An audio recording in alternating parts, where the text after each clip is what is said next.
not to start the show out, especially during the holiday season with a bummer, but one of the mayor of Austin back in the 80s passed away. JB, I'm going to lean on you and Tricia for this one because I wasn't here yet.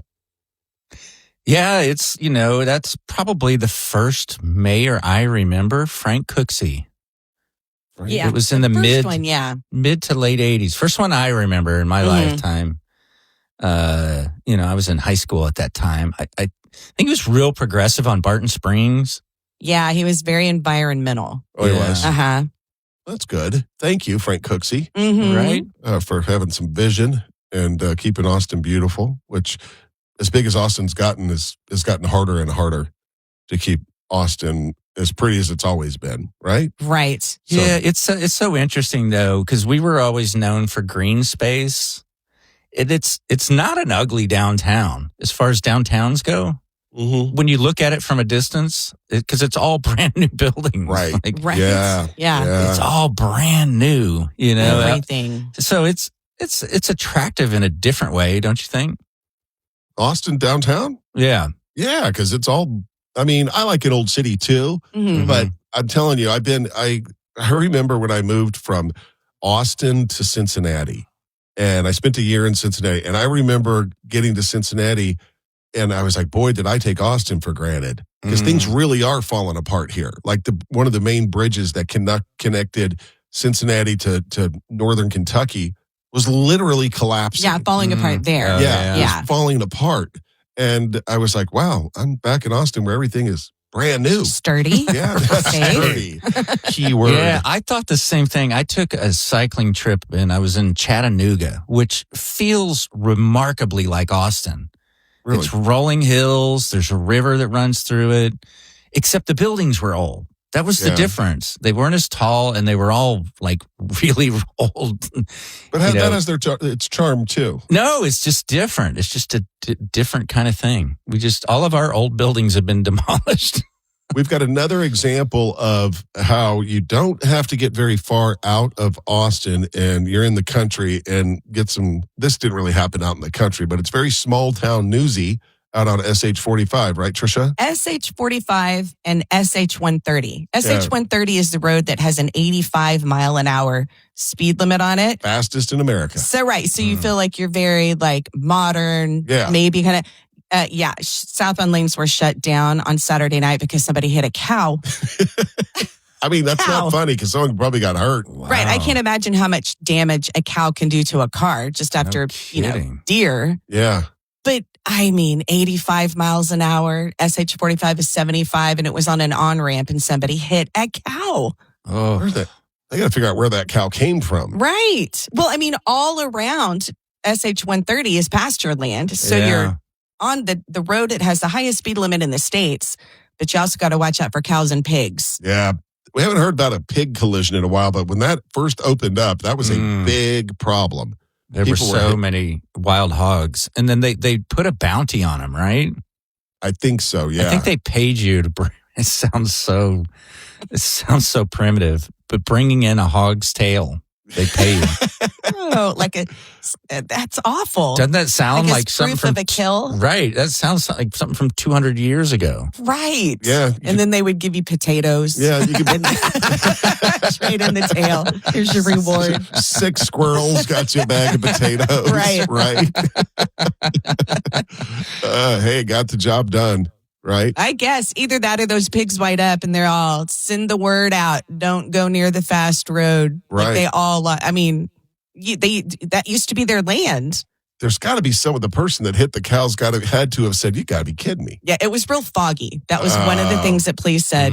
But still, an entire cow. Yeah, not great. That car's totaled, surely. It's got to be, absolutely. Yeah. A deer can total a car, right? Hell, I'm dodging squirrels left and right. They're out, man. The squirrels are busy right now getting ready for winter, and they are out and about, and they got to figure out that their tactic for crossing the road of just freezing up and playing I am a statue is not a good one. It's not working. They never know what they're doing or where to go. Are squirrels that way in every aspect of their life? Like, you're my girlfriend. No, you're not. You're my girlfriend. No, you're not. And do you think they leave maps because the squirrel kill ratio, squirrel to car ratio is pretty high? Yeah. So you think they're leaving little maps for their wives or their families to where they buried all their nuts because they're burying them everywhere. Right, because a guy squirrel goes out, like I think what you're saying is they go out and gather their stuff for the winter, and then he gets hit by a car. Yeah. His wife needs to know where the stuff is. The kids are at home. It's like a will or a lockbox. You know what I mean? Yeah. I wonder about the squirrels. Yeah, JB, if they are like that their entire life, like can't decide what to do. Oh, life exhausting. Of a squirrel is exhausting. Coming up on the show, we are close enough to Christmas now to play the Fruitcake song. It's been a minute. It's been since last year that we played the Fruitcake song. If you're a new listener and don't know about the Fruitcake song, you need to hear it and the explanation and the story behind it. It's a song that's over 25 years old, closer to 30, right? Yeah, closer it to is. 30 years old, about a guy in love with Santa. And he cannot wait for him to get there. So we got the Fruitcake song coming up in just a little bit. And Tricia's got the story we love next. What do you have? All right, we're going to talk about all you people who have been ignoring the countless reminders to get your real ID done. I'm going to tell you what's going to start happening to you on February 1st. All right, stay with us. The story we love is next. 1031austin.com. You can find us on Facebook. Search the JB and Sandy Morning Show. It's Austin's 80s station, 103.1. The Fruitcake song coming up between 7:30 and 7:45, so be here for it. It's JB singing the song, and if you've never heard it, you need to hear it. If you have heard it, then you know you love it. So stay with us. That's coming up between 7:30 and 7:45 this morning. The stories we love. The Real ID Act was passed by Congress in 2005. It was in response to post 9/11 security for when you're flying. They kind of have been dragging their feet on implementing it, but they finally, about a year and a half ago, started giving out the warnings. By 2025, Real ID, every time you went to the airport, there were signs, there were commercials, everything. 94% of the people have done it. There are still 6% of the people I guess they think that this rule doesn't apply to them. So they are letting people know that starting February 1st of next year, any travelers without a real ID or other acceptable form of ID, which in this case is a passport, you will be charged $45 to use an alternative identity, because then they have to go into a different verification system to check whatever ID that you have brought. It could take anywhere from 10 to 15 minutes to do that, or an additional 30 plus minutes. So either get your real ID or be prepared to shell out $45 and spend up to half an hour getting verified before you get through. Please tell me they're taking them to some other place to do this and not holding up the line to do that. Oh, surely they are. Right. Surely they are. I have no idea. But it only costs $10 to go in and get your real ID, people. Yeah. And you've had 20 years. Yeah, 20 years that they've been talking about it, at least a year and a half that they've been promoting it. And it's been in effect for at least 6 months now, I think.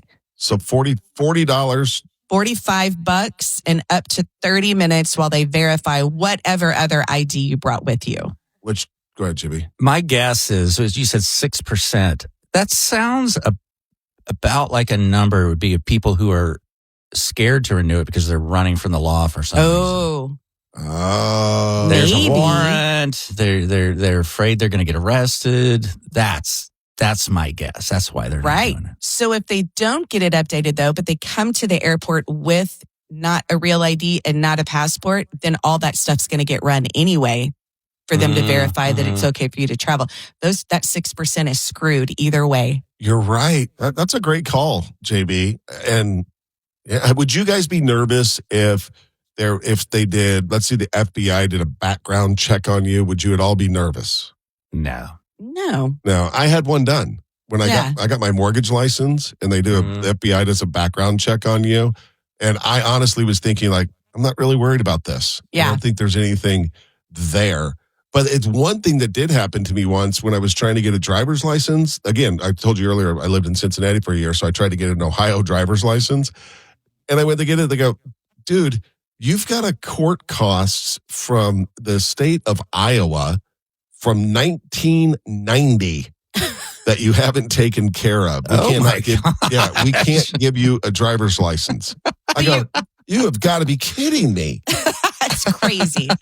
And Texas didn't care. Iowa did. Texas didn't care. Ohio did. Ohio did. And sure enough, they gave me the number. They said, just call this number and pay it and you'll be fine. I was like, wow. You're not gonna arrest me right now? And they're like, no.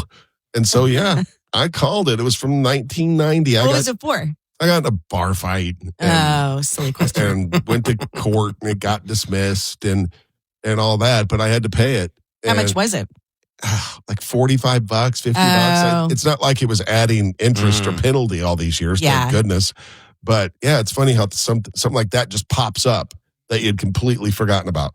That's like when I don't know, 20-something years ago, I did a write-out with an APD officer in Austin. A friend, so much fun. Which is fun to do. Oh my God, a write-out with the police department is so cool. And a week later, I got pulled over for speeding. In order to be approved for a write-out, you have to have a background check, right? Makes sense. A week later, I got pulled over for speeding, and the police officer took my license, came back up, and said, I need you to turn your vehicle off and step out. It's never good. And I was all, shut up. And I did a little, pushed him on his chest. Yeah. Because I thought my APD friend that I just done the write out with maybe heard my name and it was like, give this girl crap. Right. And he was like, you need to step out of the car.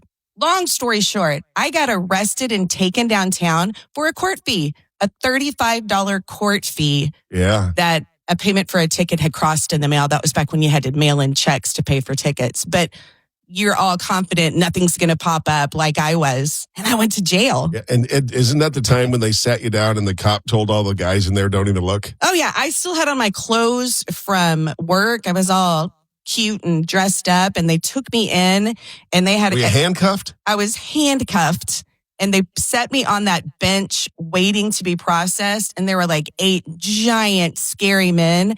And the cop had them all squished to one end and looked away from me. And they put me down on the other end. And a cop stood there and said, don't even look at her. And I'm all crying with makeup streaked down my face. It was for a $35 court fee. Did you get a mugshot? No. They didn't. I didn't go in a cell or anything. I immediately went into night court. They full on wear black and white striped uniforms, like prisoner uniforms. I know. I've seen some coworkers' mugshots.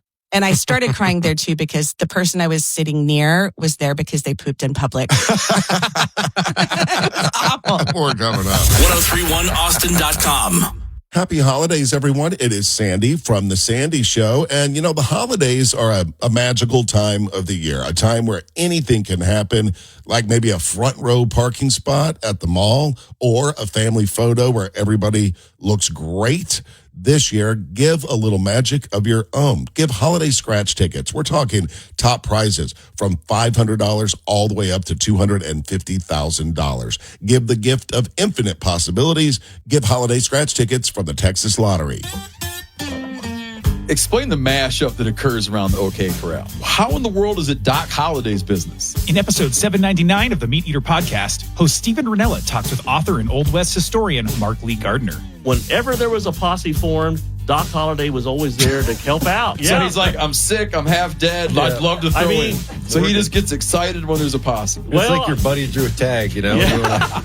Open your free iHeartRadio app, search the Meat Eater podcast, and listen now. 103.1 Austin. Here's what's coming up on the JB and Sandy Show on 103.1. Well, that's it. Do us a solid and copy and paste the link to this episode and send it to a friend or two. Thanks for listening.